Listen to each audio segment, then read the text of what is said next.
Halo semuanya, Assalamualaikum warahmatullahi wabarakatuh. Saya Asto, selamat datang di Semut Buku. Di video kali ini, saya mau sharing sebuah novel karya Haruki Murakami berjudul Norwegian Wood, teman-teman. Ini novel yang udah tergolong lawas ya, karena dia itu terbit pertama kali tahun 1987. Tapi dia itu masuk ke Indonesia dan diterjemahin ke bahasa Indonesia oleh penerbit KPG tahun 2005.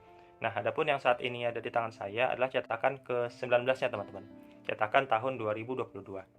Nah, jadi sebagai informasi, Haruki Murakami ini adalah seorang penulis Jepang kawakan. Dia itu lahir tahun 1949, jadi udah senior banget. Dan Haruki Murakami ini adalah sosok yang juga menulis novel-novel bestseller kayak Kafka on the Shore, terus 1Q84, sama Wind Up Bird Chronicle gitu. Nah, tapi novel Norwegian Wood inilah yang konon membuat nama Haruki Murakami itu kesohor dan dikenal secara luas oleh dunia internasional gitu. Nah, judul Norwegian Wood sendiri itu konon terinspirasi dari salah satu lagunya The Beatles ya, teman-teman. Tapi saya nggak tahu kenapa lagu itu dipilih jadi judul novel ini. Walaupun memang di buku ini ada sedikit disinggung ya, kalau lagu Norwegian Wood itu merupakan salah satu lagu yang jadi favorit salah satu tokoh di novel ini, yang ceritanya dia itu sering diputar berulang kali gitu. Nah, novel ini sendiri itu bercerita tentang seorang pemuda, teman-teman. Namanya adalah Toru Watanabe. Dia itu adalah seorang mahasiswa seni kalau saya nggak salah. Nah, latar ceritanya sendiri ada di Jepang di era tahun 60-an akhir atau 70-an awal gitu. Nah, si Watanabe ini sebetulnya orangnya supel gitu. Dan dia itu nggak neko-neko.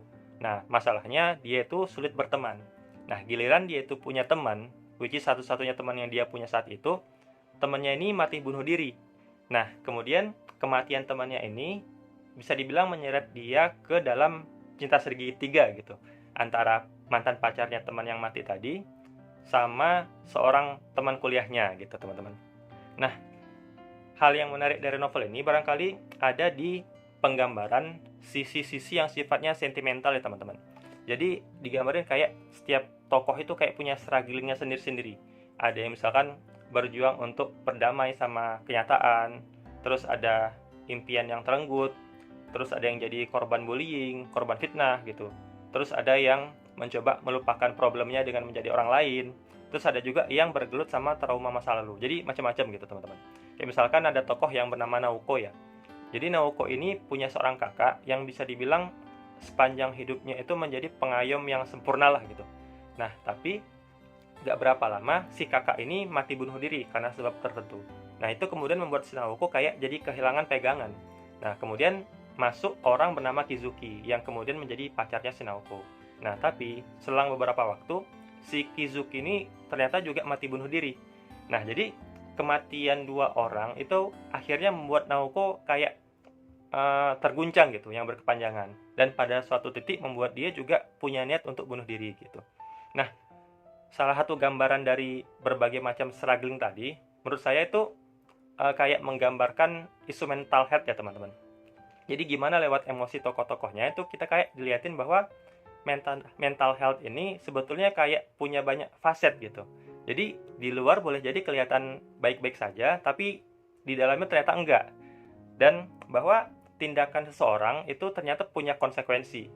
Misalnya kayak yang si Naoko tadi ya ceritanya. Ketika seseorang itu bunuh diri, maka problem itu sebetulnya nggak berhenti di dia saja, tapi juga memberikan dampak ke orang-orang di sekitarnya gitu. Nah, bagi saya ini gambaran yang cukup menarik ya, teman-teman.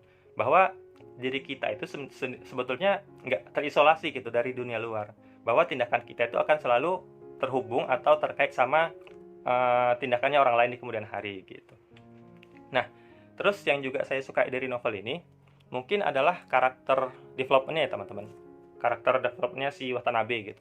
Jadi di awal kan tuh digambarin si Watanabe ini sebagai seorang pemuda yang lugu gitu.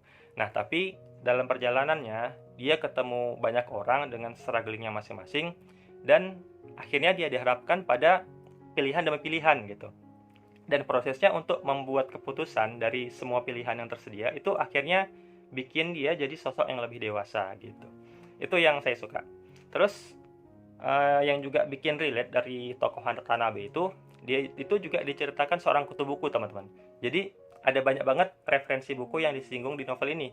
Kayak misalkan yang saya ingat ya, ada Great Gatsby, terus Lord Jim, terus ada juga Magic Mountain sama The Catcher in the Rye gitu ya. Yang saya sebetulnya belum pernah baca, tapi karena lihat si Watanabe itu di buku ini baca novel-novel itu, saya juga jadi kepikiran untuk membaca gitu.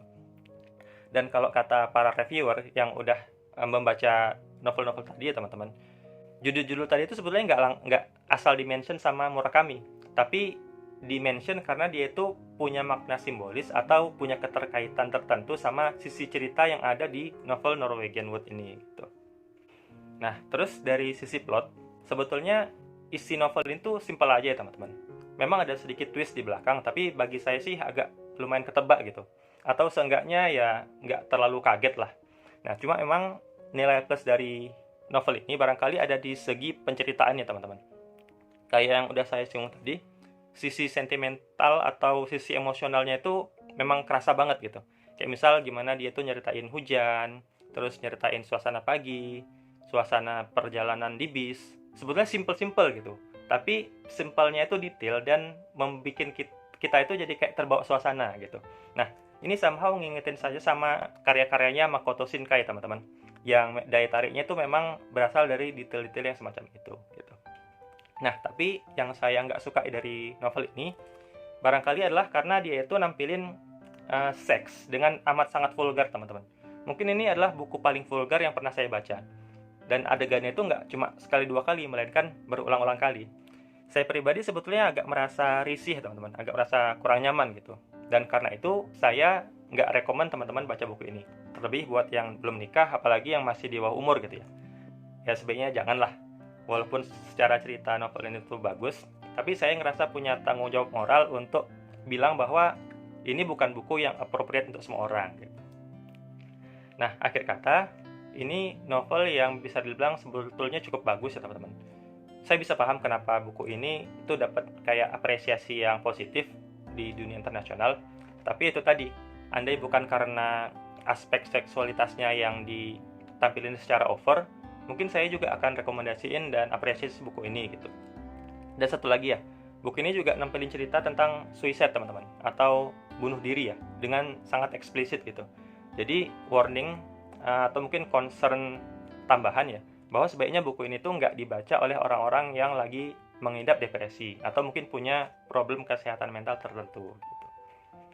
Nah, kalaupun ada satu pesan atau satu pelajaran yang saya dapat dari buku ini, barangkali itu adalah terkait isu mental health ya teman-teman. Bahwa kita itu selalu butuh orang lain. Kita itu perlu bergaul dengan sebanyak mungkin orang dan ketemu dengan circle orang-orang yang positif atau orang-orang yang baik gitu. Karena orang-orang yang baik inilah yang boleh jadi akan ada untuk kita ketika kita butuh pertolongan gitu. Oke teman-teman, itu aja review saya terkait buku Norwegian Wood kali ini. Makasih banyak buat teman-teman yang udah meluangkan waktu untuk nonton video ini sampai akhir. Silahkan like kalau teman-teman suka dan dislike aja kalau nggak suka. Dan gak usah segan-segan juga untuk komentar. Kalau misalnya ada teman-teman yang juga udah pernah baca buku ini, ya silahkan sampaikan kesan dan tanggapannya ya di kolom komentar. Semoga ada hal berguna yang bisa teman-teman dapat dari video ini. Sampai jumpa di video review buku selanjutnya. Saya Asto. Assalamualaikum warahmatullahi wabarakatuh.